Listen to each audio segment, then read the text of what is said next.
Aired in the US, the April 10 BBC World News telecasts repeatedly opened with the claim that Russia vetoed a proposed UN resolution to inspect the area of an alleged chemical attack in Syria. Later on, in the same telecasts, there is a contradictory and downplayed reference to a Russian proposed UN resolution on the issue at hand that was vetoed. The aforementioned contradiction is in line with Anglo-American mass media telecasts, stating an alleged chemical attack by the Syrian government, followed later on by the hosts and guests in overall majority terms, referring to the claim as a fact, with little if any opposition. In conjunction with being fair and balanced on this subject, good journalism would detail the differences between the aforementioned UN resolutions, inclusive of competent analytical input from individuals with truly diverse views. That's the kind of setting which is typically not evident in the geopolitically correct TV news entertainment industry, that heavily slants in favor of anti-Russian-leaning views. A rare exception is Fox News' Tucker Carlson. Far from being monolithic, the UN is subject to biases. Going back to the Cold War period, it was commonplace to hear pro-Israeli supporters in the US complain of biased UN resolutions and UN departments which slanted against the Jewish state. This sentiment lingers on. In the post-Soviet New World Order, one finds some predominating biases against Russia at the UN. A point that relates to Russia's stance on investigating the recently alleged chemical attack in Syria. It has been said that history has a way of repeating itself. Scott Ritter and some others have noted that Saddam Hussein's apprehension with the UN inspection of WMDs in Iraq had a reasonable basis. Some of those involved with that investigative process appeared to be influenced by the desire to seek a regime change agenda against the then Iraqi leader.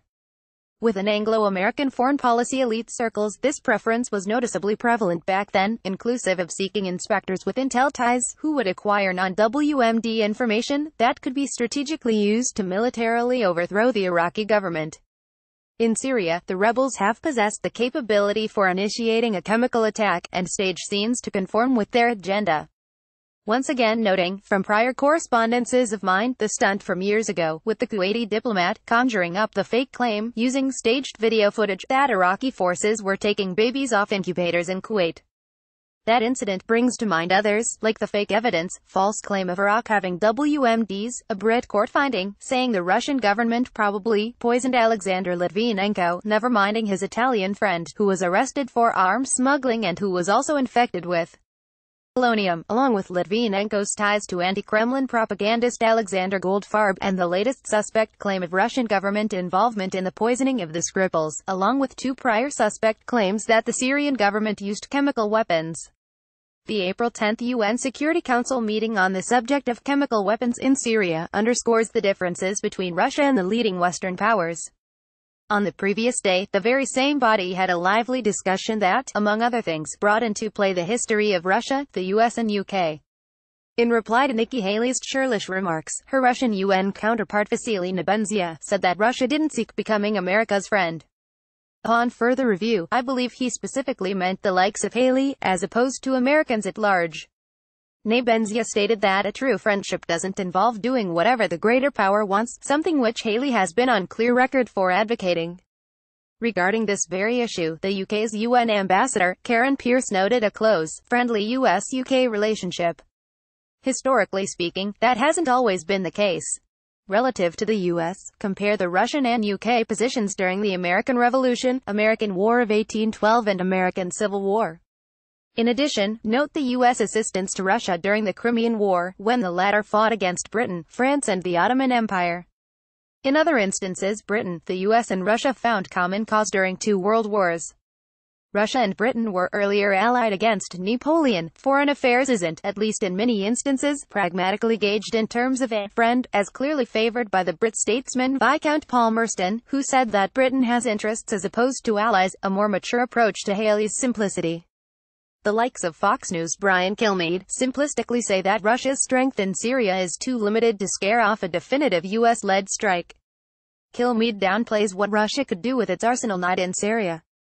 Neocons, neolibs and flat-out Russia haters will view a militarily weak Russia, relative to a substantial US attack on Syria, as a means of gradually reducing Vladimir Putin's popularity in Russia. At play is the potential for a kind of modern-day Cuban Missile Crisis.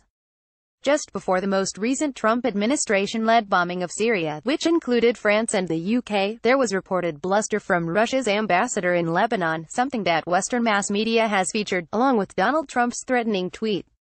Shortly afterwards, calmer and practical views have been expressed within U.S. mass media and the Trump administration. That attitude was shown by the limited U.S.-led strikes, which included a statement by the U.S., UK and French governments, saying that the action wasn't intended to overthrow the Syrian government. The Trump administration, its UK and French allies and some others, caution against any future use of Syrian government chemical weapons. Significantly omitted from this pronouncement is whether the Syrian government has actually used such, an observation that takes into consideration other possibilities. Specifically, the use of chemical weapons by the rebels and/or that group staging a future chemical attack, for the purpose of having the Syrian government blamed. The Western bombing regime change operations in Iraq and Libya didn't bring greater stability to these nations. My October 9, 2015 commentary, answering Russia's critics on Syria, remains coherent and relatively in line with the US, French and UK statement about not attempting an armed regime change operation in Syria. It's not paranoid to believe that their military operation against the Syrian government is motivated in part by the desire to confront Russia. The claim of militarily acting against the Syrian government's alleged use of chemical weapons comes across as having a window dressing aspect. This past Saturday, One American News reported that Russian Foreign Minister Sergei Lavrov said that Vladimir Putin asked his French counterpart, Emmanuel Macron, to forward information of his, Macron's, claim that France has proof that the Syrian government recently used chemical weapons. According to Lavrov, as quoted by One American News, Macron declined, saying that it involved secret mechanism. On that same day, another Anglo-American media source, pardon my not recalling for sure which one, said that the French proof at issue is exclusively from social media. Lavrov noted this to the BBC's Stephen Sacker. On the subject of Macron, it was earlier claimed that the Russian government meddled in the last French presidential election against him. This claim was rebuffed by the head of France's cybersecurity agency, something very much downplayed in Western mass media, unlike the typically unchallenged claim of Russian meddling in that French vote. This past Sunday morning, CNN had a propaganda segment featuring Spider Marks and Samantha Vinograd. Marks approvingly said that the Trump administration-led strikes significantly diminished the Syrian government's capability to launch chemical attacks, adding how Assad can butcher his people with other means. Marks uses different prose when describing the not-too-distant mass killing of civilians in Iraq following the U.S. government-led attack on that country. There has been a comparative lack of coverage to the civilian deaths in Yemen, involving U.S. ally Saudi Arabia. It's extremely disingenuous to hold Russia and/or the Syrian government exclusively culpable for the deaths in the Syrian civil war, which includes unsavory behavior among the rebels. Mark's upbeat view of the significance of the Trump administration-led bombing campaign has been reasonably contradicted elsewhere. During this past Saturday's UN Security Council meeting, the Syrian representative said that the bombed Syrian Science and Research Center had been recently inspected by the Organization for the Prohibition of the Chemical Weapons, with nothing shady found. At that discussion, there was no follow-up contradiction to that comment. In 2016, Barack Obama informed Jeffrey Goldberg that the claim of a Syrian government sarin gas attack in 2013 isn't a slam dunk. U.S. Secretary of Defense James Mattis concurs, adding that the same holds true of the chemical attack claim on the Syrian government in 2017. Mattis has been rather restrained with the latest claim against the Syrian government, initially not going along with it, only to later say there's now enough evidence without providing such. Theodore Postal is among other sources, which haven't accepted the claims of Syrian government-involved chemical attacks. Of late, there have been Western mass media TV segments with people who say they were victims of the most recently alleged Syrian government chemical weapons attack. The segments have been briefed, without much, if any, critical follow-up.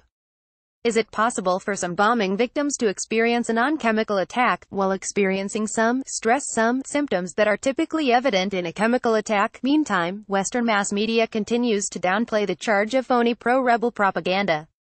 Though perhaps doubtful, more time will hopefully provide a clear answer to what actually occurred, vis-a-vis the latest allegation against the Syrian government. Michael Averko is a New York-based independent foreign policy analyst and media critic. This article is a condensed version of two articles, which initially appeared at the Strategic Culture Foundation's website on April 13 and 17.